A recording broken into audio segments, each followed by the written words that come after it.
Following all the social media melodrama last week, it was the FPL gods who had the last laugh, with Son hanging on the wire and Foden failing to fire, while brilliant Bukayo sauntered through the Liverpool defence and smashed home a Saka cracker, leaving him the top scorer of the three premium midfielders at the centre of the controversy, despite not playing a single minute last week. Some would call it luck, others would call it karmic justice, but either way, it's time to move on and focus on what really matters.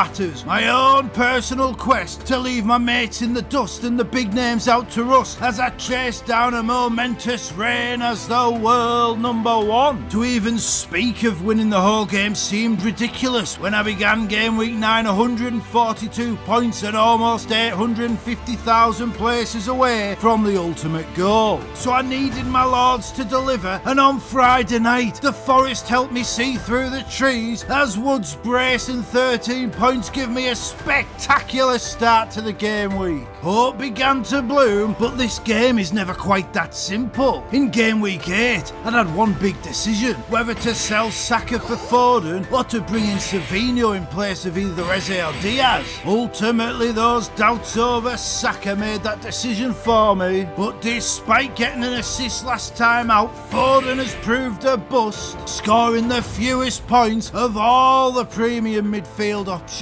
So I have to accept that I got that decision wrong, and then in this game week I had two big decisions to make: who to sell Gabriel for and who to bench out of Eze, Rodgers and Jockin Strand-Larsen. With that first big decision, I chose to bring in Aït-Nouri rather than Gvardiol, as I want the Algerian assassin long term and I didn't want to miss out through some price rises between now and my game week 12 wildcard. And though Gvardiol ultimately scored 3 extra points, there was a great pleasure in seeing the romantic pick fire home another defender's goal. With the second big call, it was one of those choices that felt destined to go wrong no matter which option I went for. Despite my declaration of belief in him last time out, I opted to bench Eze because he had neither the fixture nor the form. Inevitably, Eze outscored both men I chose to start by 5 points. Frustrating, but not quite as frustrating as seeing Haaland, after scoring an early goal, decide to turn into a jigsaw and fall to pieces in the box. Still, at least I wasn't one of those 300,000 managers who wasted their triple captaincy chip on him. My game week 2 51 pointer looks better and better as the game weeks go by. Another thing looking better was my game week 9 score after flying Brian brought the Mbeumo with a monster 15 points. Then seeing my points total increase with a Diaz assist and a heroic Henderson 8-pointer. An 8-pointer that proved especially crucial given how so many of my rivals have Spurs attackers in the lineups. Though it never quite reached the heights that Friday evening promised, game week 9 ultimately proved fruitful, and now I stand 5 points and 170,000 places closer to the greatest prize of all, with 29 game weeks to go and 3 chips in hand.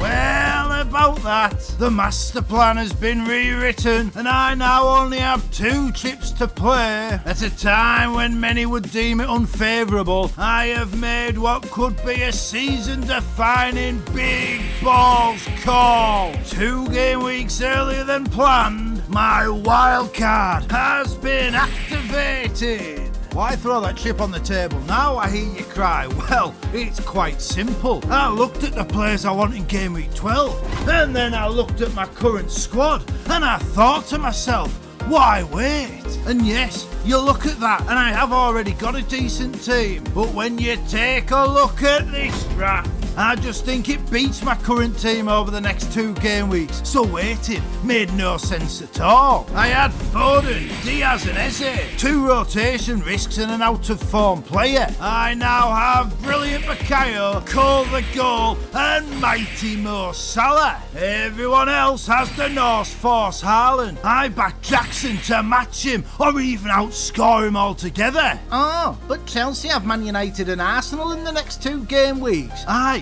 They do. Arsenal have injuries all over the parish and can't be trusted to keep 11 men on the pitch. And Man United, well, they may have just sacked Eric Ten Hag before I started recording, but they're absolutely terrible. Chelsea could easily get 5 goals across those 2 matches, and if they do, it'll be Cole the goal and Nico Jackson at the heart of it all. Oh, but Foden and Haaland have Bournemouth, while Saka's away at Newcastle on a Saturday lunchtime. Look, I hate to admit this because it hurts to do so, but Newcastle have been absolutely awful this season. We've played well for about 45 minutes across our opening 10 league and cup matches. We can't defend. We're toothless in attack. Saka and Arsenal are vastly superior to us. And not only that, they are fueled by revenge for that controversial title-costing defeat to us last season. Not only is Saka a far superior pick to Foden right now, but right now,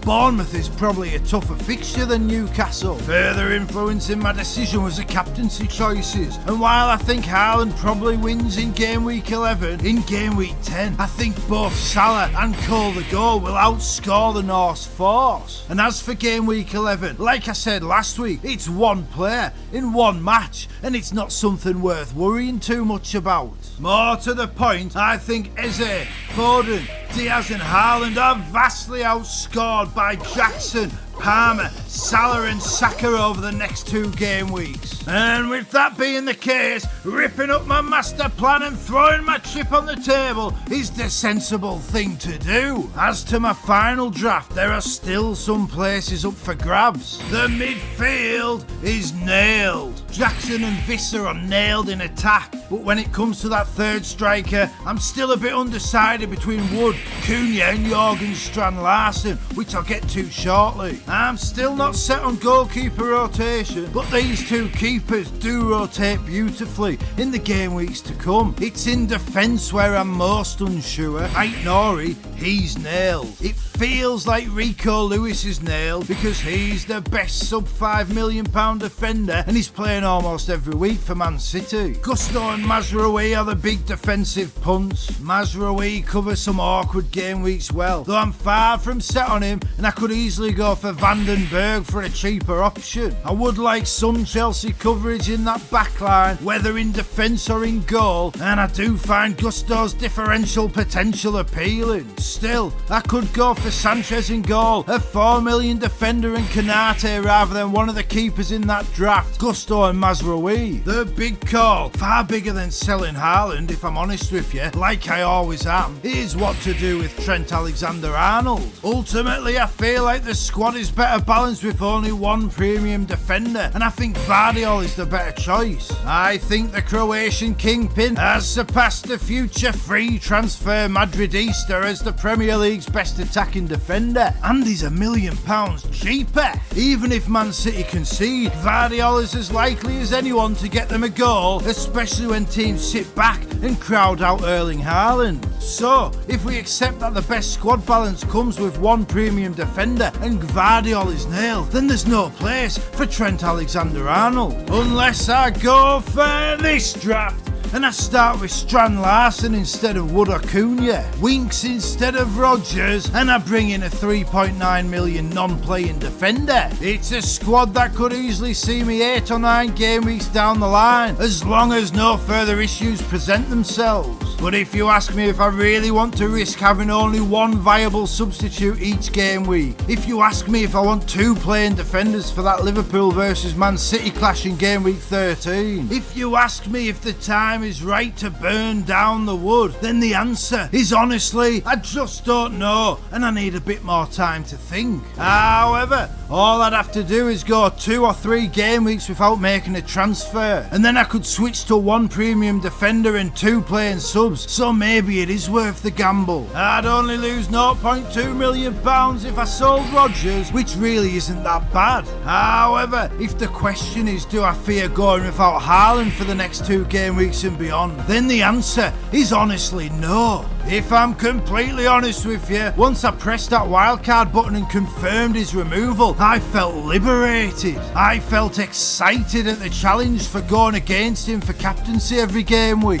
and I finally felt like the season was swinging in my favour. It felt like I was finally entering the headspace of someone ready to hunt down those 671,425 managers ahead of me. Like I was giving myself the best opportunity to make up that 137-point gap, and like I was finally taking the business of winning this blasted game seriously. But Lord John, why don't you just stick to the Game Week 12 Wildcard Masterplan and just make a sensible, decent transfer? Who cares about decent? The game, Mrs. Hudson, is on. You can't beat 10.6 million people by playing the same way they do. On average, I need to make up 4.72 points a game week to outwit those managerial Moriartys and claim top spot. I've bided my time, and now the time is right for me to attack. And what ultimately changed my mindset, aside from seeing how scintillating Cole the goal was against Newcastle, was yet another game week of glorified stasis in the League of Gentlemen. Down in the dregs of the division, the only real change was Terminator Triss hitting a 72-point game week and moving up to 33rd in the table. Everyone else stayed pretty much the same, with the exception of Grinchy Vott and Dodger Rogers switching around in 29th and 30th place, with only 2 points now separating them. 2013 champ the Ox and Slick Rick both fell a few places, which saw the Butcher,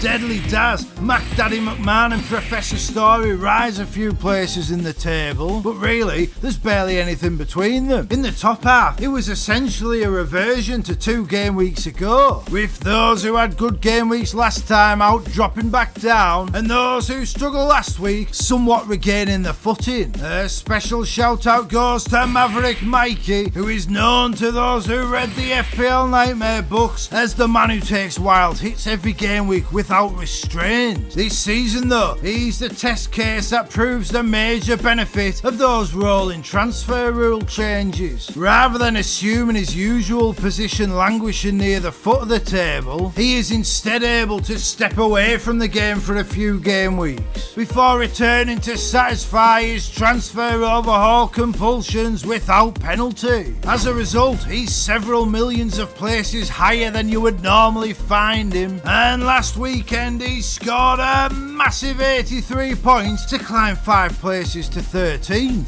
Will it last? Who knows? As it is though, we're a quarter of the way through the season, and the multiple transfer masochist has yet to take a single hit. Those new rules are working, and they're making the game more open and vibrant than it's ever been before. As a new non-Haaland owner, what I found especially interesting was that even though he only scored 6 points, it was 2 managers that don't own Haaland and whose captains outscored him that suffered the most. For Jockin Jeeves, the game week was a disaster. He benched Saka, expecting him not to play, and missed out on 9 points. His entire team secured just 2 returns, with Villa and Spurs the chief creators of his calamity, while his Arsenal defensive disaster continued with 0 points from Raya. It all culminated in a 6th place fall to 16th, leaving him 93 points off the top spot, still occupied by the chief beneficiary of the no Haaland approach, Gladiator Glen.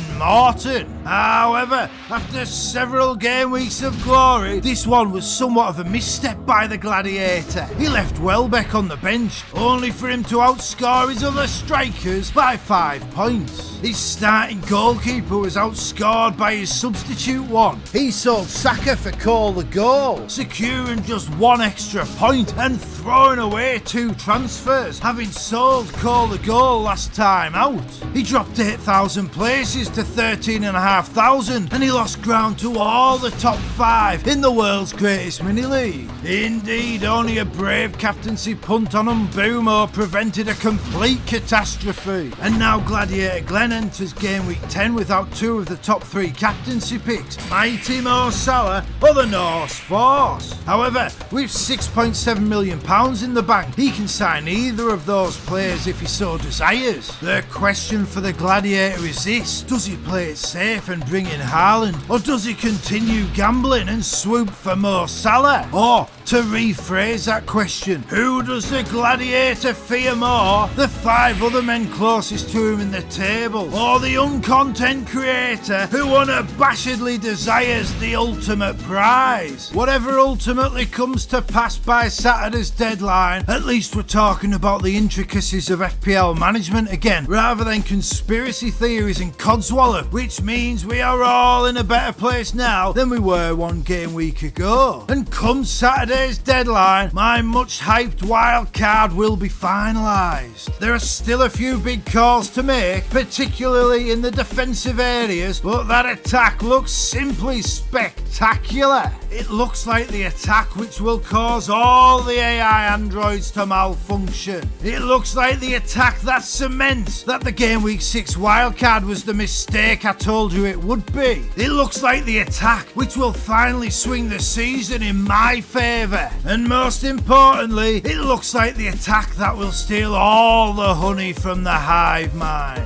You don't need the computers, you don't need a constant city captain, and you don't need the content creator codependence when you are overflowing with championship cojones. I wouldn't normally do this, but I recorded the video 4 days ago, as you can probably tell from my stubbly head, and as the game week has gone on, I've felt spicier and spicier. Guardiola becoming an injury doubt led me to experiment, and then I came up with a new draft. And I had to add it to the end of this video because I didn't want any accusations of skullduggery. I wanted to be honest with you, like I always am. So, I want you to take a look at this draft, and you have until the deadline to talk me out of it. Because I've looked ahead, and this draft gives me captaincy choices and magnificent rotation right the way until my second wildcard, sometime around game week 28 to 31. And yes, that defence may look lightweight, but it rotates beautifully, giving me great fixtures every game week with at least one viable substitute. That attack is delightful, especially if you factor in the Wisser to Welbeck fixture swing in a few game weeks' time. And of course, the wonderful Jockin Strand Larsen can step off my bench at a moment's notice and rotate in nicely for some tasty fixtures. And that midfield, well, just you look at it.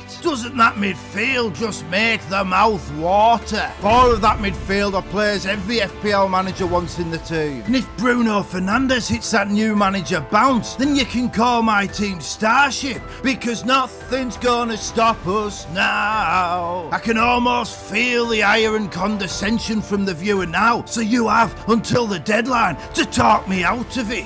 When I was a young boy, the greatest man in football history imprinted his philosophy upon my soul. To paraphrase that king among men, I want people to dream about their FPL team. They should. We should all be dreamers at heart. Some people are the opposite, and they say you can't do that. But when you ask them why, they can't give you a reason. Well, I say, why not? Why not dream of becoming the world #1? Why not make the moves I think will give my team the best chance of the ultimate glory? Instead of saying I want to be one of the 10,000 best losers, why not say I want to win it all? Maybe it will prove an impossible dream, but I'd rather fail chasing that dream than resign myself to yet another FPL nightmare. 2 game weeks early my wildcard is played, and now the chips will fall where they may. And ahead of the biggest deadline of the season so far, let me just say, may all your transfers be successes, may all your arrows be green, and may those FPL gods be in your favour. Shake yourself from that selection somnambulism by hitting that subscribe button, and we will see you next time. It's an FPL nightmare, got me pulling out more, yeah. I'm the greatest football manager to ever grace the old armchair, but the FPL gods hate me, and no one seems to care that my points are only average, and my ranking is not fair.